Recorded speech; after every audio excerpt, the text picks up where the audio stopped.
මේකට පබාගේ සිද්ධිය අයිති වුණා. එහෙම කෙල්ලක මල්ලි කසාද බලනවා දකින්න මම කැමති නැහැ. අපි වලට කලබල වෙලා බෑ කුසී. අපිට ඉවසන්න ඕන. ඔව් පුංචි බේබි. අර කතාවක් තියෙනනේ ඉවසන ධන රූප යුද්ධයට නැති කඩුව කොස් කොටන්නද කියලා. රුපියල් යුද්ධයට කොස් කොටන්නද? ඔව්. ඉවසන ධන රූප යුද්ධයට නැති කඩුව කොස් කොටන්නද? එහෙල්මල. ඉවසන්න නම් රුපියල් යුද්ධයට ජය කොඩි කියලා කියමනක් නම් මං අහලා තිනවා. යුද්ධෙ නැති කඩුව කොස් කොටන්නද කියලා තවත් කියමනක් තියෙනවා. ඔව් පන්තියකට අහලා නැහැ තමසු මොකක්ද දැන් කිව්වේ? ඉවසන ධන රුපියල් යුද්ධයට මොකද්ද කිව්වේ? කොස් කොටන්න? ඇස ඒක මේමනේ සර් හැදිලා තියෙන්නේ. ඔය ඉවසන ධන රූප යුද්ධයට ජය කොඩිය කියන එක කිව්වේ 18 වෙනි සතවර්ෂයේ අනුරාධපුරයේ හිටපු අම්මා කෙනෙක්. එතකොට මේ යුද්ධෙට නැති කඩුව කොස් කොටන්නද කියලා කිව්වේ මේ ඒ අම්මගේ ස්වාමි පුරුෂයා හස්බන්ඩා. ඒගොල්ලන්ට ළමයි දෙන්නෙක් හිටියා. පොඩි පුතා මොකුත් කිව්වේ නැහැ. ලොකු පුතා අම්මගේ කෑල්ලයි තාත්තගේ කෑල්ලයි දෙකම එකට එකතු කරලා කිව්වා මේ ඉවසන ධන රූප යුද්ධයට නැති කඩුව කොස් කොටන්නද කියලා. මර්වින් කතා කරන භාෂාවට නිග්‍රහ කරන්න එපා. ඕක ඉතින් ඔහොම කට කතා ඇවිල්ලා කාලාන්තරයක් ගිහිල්ලා තමයි ඉතින් ඕක අපේ කනට ආවේ. අනිත් එක සර් මේ අපි මොකටද මේ නිකන් අනුන්ගේ පරිපුතම් බණ්ඩ මාංශේ නැද්ද? සර් ඔක බොන්න සර් බොන්න. අද බල්ලෝ නානකොට කිනිතුල් ඔක්කොම කඩලා ෂැම්පූ දාලා හොඳට අතපය හොදලා තමයි ෆ්‍රෙෂ් එකේ ගෙනාවේ.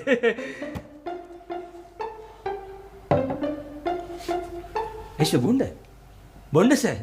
ෆ්‍රුට් ජූස්. මට එපා. හා? Fresh juice. මොකද එපා කියලා? එපාද? එපා නැති මොකද?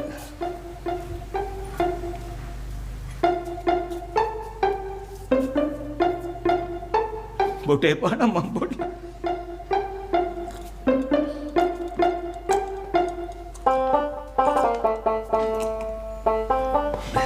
එපා කිව්වනේ. කමන්න බොන්න. බොන්න. එපා කිව්වද බීබි?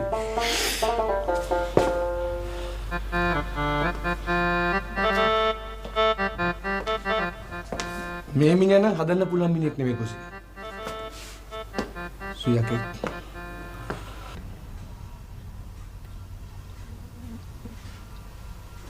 ජූස් එකක් බොන්න වාසනාවක් නැහැ උට.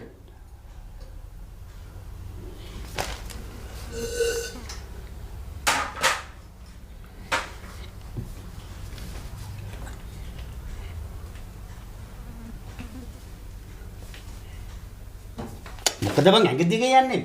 පත්තරේ බලන්න දියන්කෝ. ඒවේ ජෝර්ජ් බුෂ් මාර ටොක්ස් නේ වන්දීලා තියෙන්නේ. අනේ බයි මම දන්නේ ජෝර්ජ් බුෂ්. ගම්මුතුරක් කළා. කොහෙද බං? අම්පාරේ.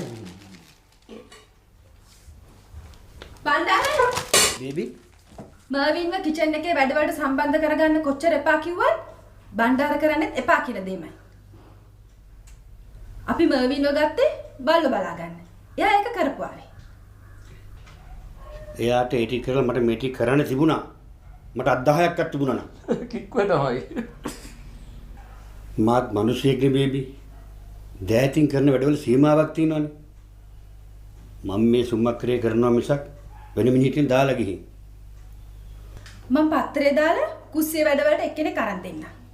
අස්පස් කරන වැඩවලට ක්ලීනින් සර්විස් එකෙන් එක්කෙනෙක් එවන්න කියලා සෙල්වරාජ්ට කියන්න.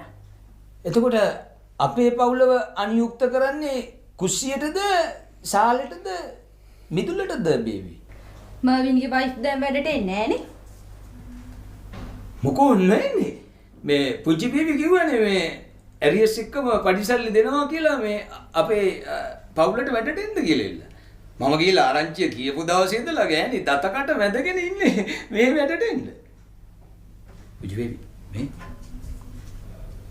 පත්තරේ ඇඩ් එකක් දාලා මේ වැඩට කවුරුත් ගන්න එපා. දන්නවනේ බණ්ඩාරනේ අපේ ගෑණිගේ ඇටි මාර කික් එකක් වෙයි. මොකද්ද වෙන කික් එක? නෑ මේ කිව්වේ කික් එක කිව්වේ මේ අපේ ගෑණි ඉතින් කම්කරු උසාවියයි. මාගේ වල තිබුණේ ලෝ කොලෙජ් එකේ ඉස්සරහනේ ලෝයර්ලා හොඳට අඳුරනවා.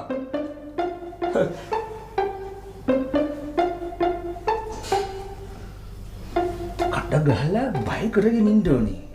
හැඩමුත් මැරලා දින්නේ දැන්. උඹ උඹේ දෙමාපියන්ට පින් දීපන් ඔයගේ කටක් දුන්නට. කටක් නෙමෙයි ඔක. මොනවාද බං කන්න දෙන්නේ? අයියෝ අදත් අලු කේල් කන්නේවා මොකද්ද මේ හිරකාරයින්ට දෙන කෑම වගේ දෙන්න හිතනත් ඔගේ මල බත. මෙන්න මෙහෙ තියලා පළයන් යන්න. අල්ල බත්.